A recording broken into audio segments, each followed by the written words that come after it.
How is our reality formed? This reality that is our experience of life and the world. What is our role in creating that experience? I propose that actual reality and the reality that we perceive are very different, that our experience is entirely dependent on the layer of meaning that we imprint on what is happening, both in our physical world and in our mental world. These layers create an interpretation that can cloud our perspective and create a world of chaos, a world of confusion that leaves us feeling anxious and overwhelmed. This, sadly, is the experience of a lot of us, the lived experience.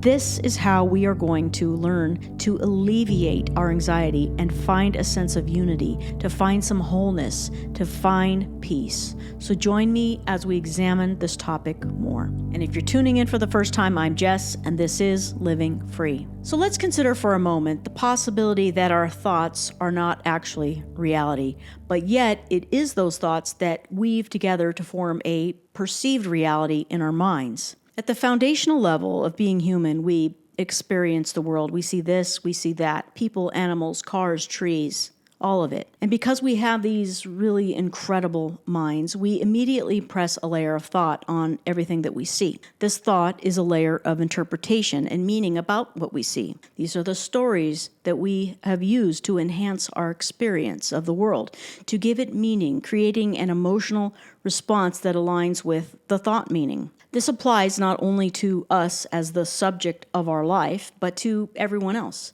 The stories that shape our reality and the experience we have of the world. It's a very powerful ability that we human beings have. As I said in my last video, thoughts are not the problem. They arise naturally from places unknown. Most thoughts, they're just passing through, harmless and unimposing. But sometimes particularly sticky thoughts might arise that cause something in our associative memory to want to grab onto it. So attention just goes to that thought. And another thought forms about that thought. And we analyze, we add interpretation and feeling, we categorize it emotionally by adding that feeling to it. And it's at this point, the storm can intensify or it can begin to pass. But in the midst of it, we are in the process of creating our personal reality, the lens through which we are perceiving life. This dialogue of thinking is coloring our world, so the simple arising thought is not the problem.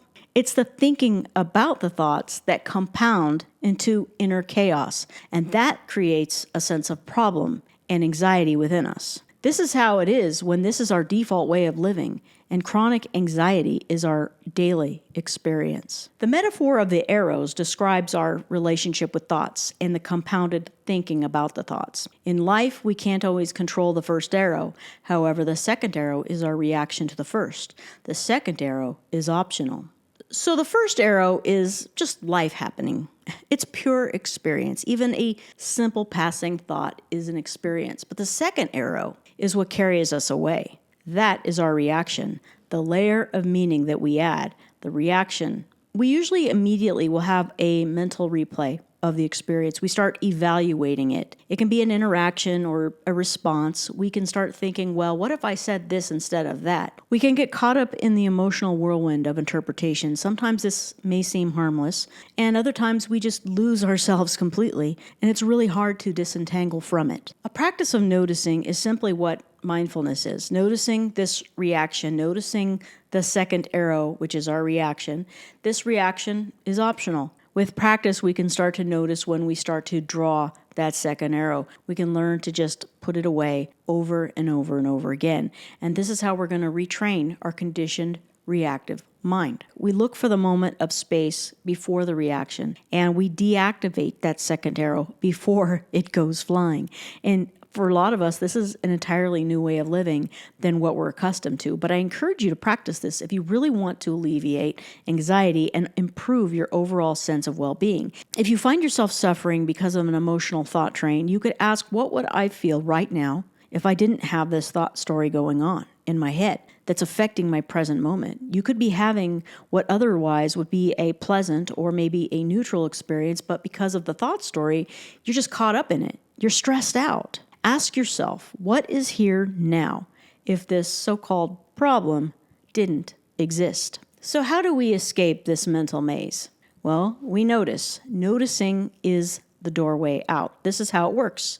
We notice a thought consciously when it comes into our awareness. We simply just don't add anything to it. We don't add a judgment. We don't add a meaning to it. We say, oh, a thought, a simple momentary event that happened in the mental space. We practice noticing when we add those layers to that thought, the layers that come from associations and memories and worries about the future. We learn to simply let it be. If you get caught, no big deal. You're going to have plenty of opportunities to practice, probably in the next instant. Life is what is emerging here and now. Yes, it's a wonderful ability that we have to add all this color and meaning to life with our minds, but because we are working specifically on alleviating our anxiety, we're going to have to learn to see life in its purest form so that we can recognize how we create a lot of unnecessary suffering for ourselves. And many of us, before we begin this journey of learning how to heal our anxious minds, realize that we've been living our lives feeling separate and disconnected from ourselves for a long time. And this is just a natural side effect of feeling like the subject in a world full of forms or objects. And I'm talking about mental forms as well as physical forms. It's the dualistic experience of life. And in this world, we're constantly comparing and defending and grasping at and striving for or pushing against something because we feel as if we are a separate subject in our world of form. We project our thoughts from that sense of being a separate someone and further strengthen that feeling of division in our world. Notice how when we do this, we are always stuck in some sort of mental timeline.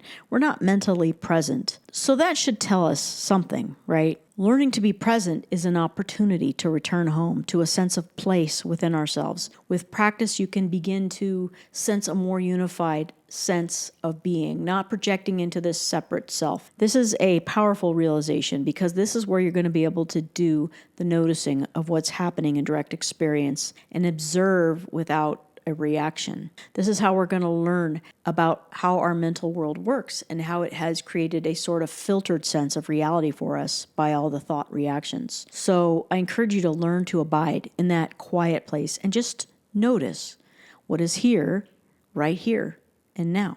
And what we're going to notice is that our overthinking and our layering of thoughts is what fragments us inside. And when we identify as this little separate self, the subject, and the thoughts as all the objects, we automatically identify and relate with those objects. It's a natural side effect of being separated inside. Because of all the mental activity and the worries and the hypotheticals, we are becoming more and more divided, creating an altered sense of reality, more and more anxious, more and more stressed out. What we really are before all of the thinking doesn't have a sense of division. It is not distorted. It's unified and it's whole. It's not attached, not divided. It's simple and pure reality.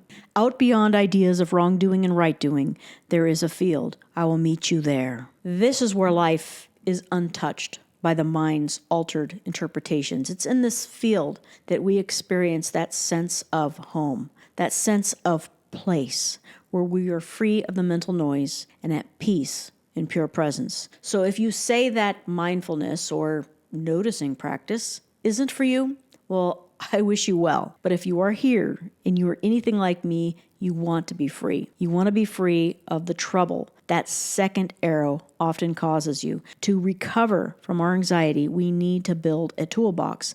And that is what practice is, a tool. There are many practical exercises that we can do. And I'm going to cover some of those in a future video. But in the meantime, I'll include a few of those resources in the description of the video below to help you start building out your toolbox. And I'm sure many of you probably already have started doing that if you're watching this video. Many of these exercises are just ways to get us calm and quiet enough so that the foundational ability of noticing can start to happen. There is an aspect of you that is not bound by the shackles of anxious thinking, that is not divided by the thought stories, that doesn't feel separate and disconnected.